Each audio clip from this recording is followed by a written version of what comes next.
When I make a pen for somebody, I always try to connect it in some way. I like to create a story with it. So when my neighbor asked if I could make a pen for his wife, I hit upon what I could use.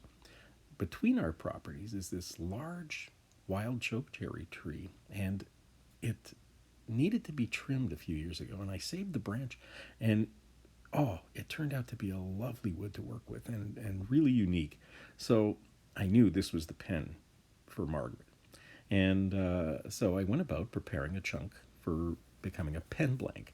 And part of the process is I have to be able to drill down the center, and it's tough when it's in a regular piece of wood. So I turned it into a dowel, basically a tube. So most pens come in two parts, an upper and lower barrel. And so the first thing that you do is you separate the dowel into the right size for each upper and lower barrel. And then you drill that hole down the center. And this is going to accept all the mechanism and parts of the pen.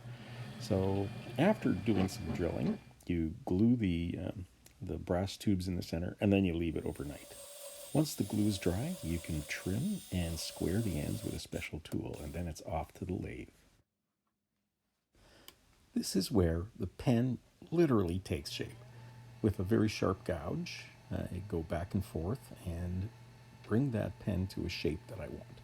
I like the wood to talk, so I rarely make a fancy turning. I keep it sleek and standard. Oops. And this is where I discovered another neat feature about chokecherry is when you turn it, it smells like peanut shells. It's quite captivating. The chisel lets me get close to the final shape. I actually spend just as much time sanding to get it down to the final thickness. If you look closely, you can see these steel spacers that I've used, and these guide me as to how thick the pen has to be to fit the hardware.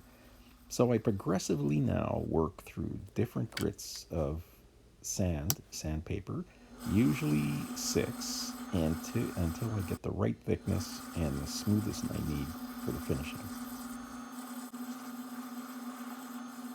Once I'm satisfied with the shape and the smoothness of the wood, I then transfer this over to an old lathe I have that I've dedicated for applying finishes. You'll be surprised to find out that the number one finish on pens is crazy glue. Woodworkers like to call it cyanoacrylate or CA, but it's crazy glue. It is hard, it is durable, it is fast drying, it's ideal for pens. To ensure that I end up with a smooth mirror finish, I put down successive coats with sanding in between.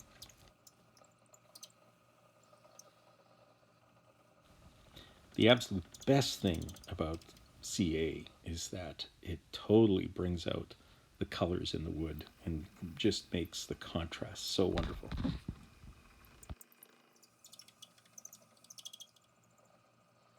I'm going to engrave this pen, and while I can engrave a full-size pen, I like to do it before it's assembled because I can come back and add a little bit more finish to that last piece.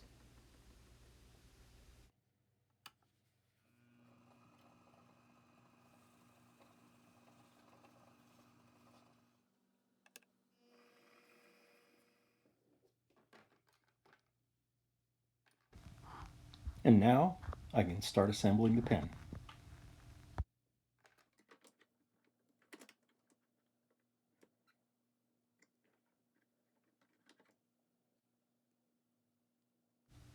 This part is called a transmission, and it moves the refill in and out of the pen.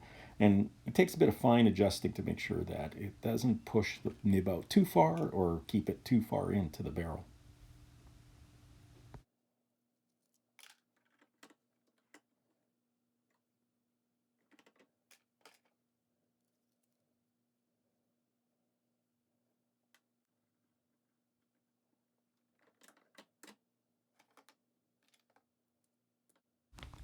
You probably noticed that I drew an arrow on the blank at the very beginning, and it was so I could, at this step, line up the grain and match it up as much as possible. The final step, will it right.